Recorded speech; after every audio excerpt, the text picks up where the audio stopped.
গাজায় মানবিক সহায়তা নিতে গিয়ে ইসরায়েলি হামলায় আরও অন্তত ৭১ জন ফিলিস্তিনি নিহত হয়েছেন। একই সাথে অনাহারে প্রাণ গেছে আরও ৭ জনের।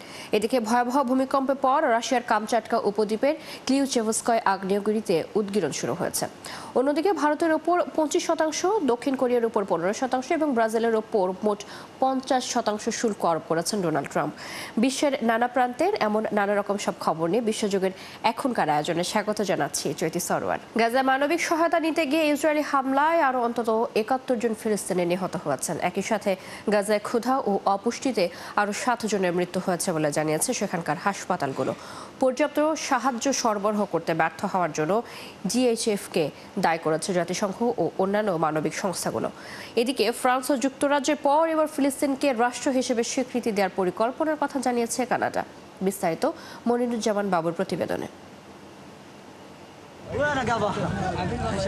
তীব্র ক্ষুধার বিষণ্ণ ছায়ায় ছেয়ে গেছে গাজা।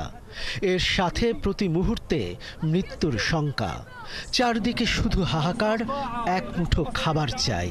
আর এই খাবার নিতে আসা ক্ষুধার্ত মানুষগুলোর উপর আবারও গুলি চালিয়েছে ইসরায়েলি বাহিনী। গাজা সরকারের মিডিয়া অফিস জানিয়েছে, জিকিম ক্রসিং পয়েন্টের দিকে ত্রাণ নিতে যাবার সময় ইসরায়েলি সেনাদের গুলিতে কমপক্ষে ৫১ জন নিহত এবং ৬৪৮ জনেরও বেশি আহত হয়েছেন। এছাড়া দক্ষিণ গাজার খান ইউনিসের কাছে সাহায্যের জন্য আসা আরও ২০ জন ফিলিস্তিনিকে হত্যা করেছে ইসরায়েলি সেনারা। পর্যাপ্ত সাহায্য সরবরাহ করতে ব্যর্থ হওয়ার জন্য ত্রাণ বিতরণ কেন্দ্রের আশপাশে ভয়াবহ নিরাপত্তা পরিস্থিতিকে দায়ী করে জিএইচএফের তীব্র সমালোচনা করেছে জাতিসংঘ এবং অন্যান্য মানবিক সংস্থাগুলি। জাতিসংঘ জানিয়েছে, মানবিক চাহিদা মেটাতে গাজায় প্রতিদিন কমপক্ষে ৫০০ থেকে ৬০০ ট্রাক ত্রাণ সরবরাহের প্রয়োজন। তবে গত ৪ দিনে মাত্র ২৬৯ ট্রাক এই অঞ্চলে প্রবেশ করেছে। এদিকে ফ্রান্স ও যুক্তরাজ্যের পর এবার ফিলিস্তিনকে রাষ্ট্র হিসেবে স্বীকৃতি দেওয়ার পরিকল্পনা করেছে কানাডা। দেশটির প্রধানমন্ত্রী মার্ক কার্নির জানিয়েছেন, আগামী সেপ্টেম্বরই এই স্বীকৃতি দেওয়া হতে পারে। এদিকে গাজার একাংশ দখলের হুমকি দিয়েছেন ইসরায়েলের নিরাপত্তা মন্ত্রিসভার সদস্য জিভ এলকিন। হামাসকে চাপে ফেলতেই এমন পদক্ষেপ নেওয়া হতে পারে বলে জানান তিনি।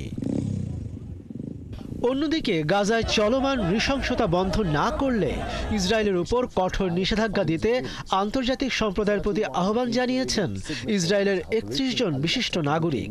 ব্রিটিশ সংবাদপত্র দ্য গার্ডিয়ানকে পাঠানো এক যৌথ বিবৃতিতে এই আহ্বান জানান তাঁরা। বিবৃতিতে স্বাক্ষরকারীদের মধ্যে রয়েছেন শিল্পী, কবি, শিক্ষাবিদ, বিজ্ঞানী, সাংবাদিক ও অস্কারজয়ী চলচ্চিত্র নির্মাতারা। মনিরুজ্জামান বাবু, ৭১। গাজা ইসরায়েলি বাহিনীর আগ্রাসনে এরই মধ্যে ৬০,০০০-এর বেশি ফিলিস্তিনি নিহত হয়েছেন। এছাড়া প্রায় ৯০% মানুষ বাস্তুচ্যুত হয়েছে। গাজা স্বাস্থ্য মন্ত্রণালয়ের দেওয়া তথ্য অনুযায়ী ২০২৩ সালের অক্টোবরের পর থেকে ইসরায়েলি হামলায় ৬০,০৩৪ জন নিহত এবং ১,৪৫,৮৭০ জন আহত হয়েছে। নিহতদের মধ্যে অধিকাংশই নারী ও শিশু। এদিকে ২০ লাখ ফিলিস্তিনি বর্তমানে ইসরায়েলি হামলার পাশাপাশি ভয়াবহ দুর্ভিক্ষের মুখে রয়েছে বলে সতর্ক করেছে বিশেষজ্ঞরা। ভয়াবহ ভূমিকম্পের পর রাশিয়ার সুদূর পূর্বাঞ্চলের কামচাটকা উপদ্বীপের ক্লিউচেভস্কয় আগ্নেয়গিরিতে উদগীরণ শুরু হয়েছে। কর্তৃপক্ষ এ তথ্য নিশ্চিত করেছে। এদিকে রাশিয়ার কামচাটকা উপদ্বীপের উপকূলে শক্তিশালী ৮.৮ মাত্রা ভূমিকম্পের পর সৃষ্ট সুনামির ঢেউ আছড়ে পড়ছে প্রশান্ত মহাসাগর অঞ্চল জুড়ে। যুক্তরাষ্ট্রের হাওয়াই ও ক্যালিফোর্নিয়ার উত্তর উপকূলে আঘাত হানছে সুবিশাল ঢেউ। হাওয়াই দ্বীপপুঞ্জে আছড়ে পড়েছে ৫.৫ ফুট উচ্চতার উঁচু ঢেউ। এদিকে উত্তর ক্যালিফোর্নিয়া ক্রিসেন্ট সিটিতে ৩.৬ ফুট উচ্চতার ঢেউ আঘাত হেনেছে বলে জানিয়েছে মার্কিন জাতীয় সুনামি সতর্কতা কেন্দ্র। ক্যালিফোর্নিয়ার কেপ মেনডোসিনো থেকে অরেগন সীমান্ত পর্যন্ত এলাকায় এখনও সুনামি সতর্কতা জারি রয়েছে। এছাড়া ইকুয়েডর, ইন্দোনেশিয়া, পেরু, কলম্বিয়া সহ আরও বেশ কিছু দেশে বিভিন্ন মাত্রার সুনামি সতর্কতা জারি রয়েছে। এই প্রথম ভারত ও যুক্তরাষ্ট্রের যৌথ উদ্যোগে তৈরি নিসার স্যাটেলাইট সফলভাবে মহাকাশে উৎক্ষেপণ করা হয়েছে। ভূমি সরে যাওয়া, পানির স্তর কমা কিংবা হিমবাহের ক্ষয়ের মতো সূক্ষ্মতায় পর্যবেক্ষণ করবে এই স্যাটেলাইট। বুধবার স্থানীয় সময় বিকেলে অন্ধ্রপ্রদেশের শ্রীহরিকোটার সতীশ ধাওয়ান মহাকাশ উৎক্ষেপণ কেন্দ্র থেকে নিসার মহাকাশে পাড়ি দেয়। 2393 কেজি ওজনের এই স্যাটেলাইটের পুরো নাম NASA ISRO synthetic aperture radar. Nisar বৈশিষ্ট্য হলো এর দ্বৈত ফ্রিকোয়েন্সি সিনথেটিক অ্যাপারচার রাডার ও ইসরোর এস ব্যান্ডের সংমিশ্রণে তৈরি। এই প্রযুক্তির মাধ্যমে নিসার মেঘ, কুয়াশা, বনাঞ্চল এমনকি অন্ধকার রাতেও ভূপৃষ্ঠের ক্ষুদ্রতম পরিবর্তন পর্যবেক্ষণ করতে পারবে, ফলে দুর্যোগপ্রবণ বিভিন্ন জায়গায় আগাম সতর্কবার্তা জারি করা সম্ভব হবে।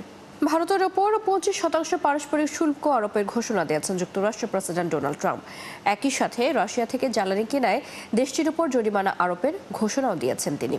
বুধবার হঠাৎ নিজের সামাজিক মাধ্যম ট্রুথ সোশ্যালে এমন বিস্ফোরক ঘোষণা আসে ট্রাম্পের কাছ থেকে। রাশিয়ার কাছ থেকে অস্ত্র ও জ্বালানি কেনার বিষয়টি উল্লেখ করে ট্রাম্প লিখেছেন, তারা সবসময় রাশিয়ার কাছ থেকে তাদের সামরিক সরঞ্জামের একটি বিশাল অংশ কিনেছে। এছাড়া চীনের সাথে তারাও রাশিয়ার জ্বালানির বড় ক্রেতা, তাই ভারত 25% শুল্ক দেবে আর অস্ত্র ও জ্বালানি কেনায় জরিমানা দেবে। ট্রাম্পের এই ঘোষণার জবাব দিয়েছে ভারত। দেশটির বাণিজ্য ও শিল্প মন্ত্রণালয় এক বিবৃতিতে বলেছে, দ্বিপাক্ষিক বাণিজ্য নিয়ে মার্কিন প্রেসিডেন্ট ডোনাল্ড ট্রাম্প যা বলেছেন সেটি বিবেচনায় নিয়েছে ভারত সরকার। 25% শুল্ক আরোপের প্রভাব কি হবে সেটি দেখা হচ্ছে। ভারতের জাতীয় স্বার্থ রক্ষায় প্রয়োজনীয় পদক্ষেপ নেবে সরকার। দক্ষিণ কোরিয়া থেকে পণ্য আমদানি করা পণ্যের ওপর 15% শুল্ক আরোপের ঘোষণা দিয়েছেন যুক্তরাষ্ট্রের প্রেসিডেন্ট ডোনাল্ড ট্রাম্প। ট্রুথ সোশ্যালে এই ঘোষণা দেন ট্রাম্প নিজেই। পোস্টে ট্রাম্প লিখেছেন, দক্ষিণ কোরিয়ার সাথে যুক্তরাষ্ট্রের একটি পরিপূর্ণ বাণিজ্য চুক্তি হয়েছে, তাতে তিনি আনন্দিত। আর এই বিষয়ে দক্ষিণ কোরিয়ার প্রেসিডেন্ট লি জায়ে মিউং বলেছেন, এই চুক্তি তার দেশকে অন্যান্য দেশের তুলনায় বেশি ভারসাম্যপূর্ণ বাণিজ্যিক সম্পর্কের দিকে নিয়ে যাবে। শুল্ক নিয়ে ট্রাম্পের বেঁধে দেওয়া সময়ের মাত্র একদিন আগেই এই চুক্তি হলো। সময় মতো এই চুক্তি করতে না পারলে দক্ষিণ কোরিয়ার ওপর 25% শুল্ক আরোপ হতো। শুল্কের পাশাপাশি যুক্তরাষ্ট্রে $350 বিলিয়ন বিনিয়োগ করবে দক্ষিণ কোরিয়া। তবে বিনিয়োগের খাতগুলো নির্ধারণ করে দেবেন ট্রাম্প। সেই সাথে যুক্তরাষ্ট্রের কাছ থেকে 100 বিলিয়ন তরল প্রাকৃতিক গ্যাস কিনবে দক্ষিণ কোরিয়া। এছাড়াও যুক্তরাষ্ট্রের কাছ থেকে বিনা শুল্কে গাড়ি, ট্রাক ও কৃষি যন্ত্রাংশ কিনতে পারবে দক্ষিণ কোরিয়া।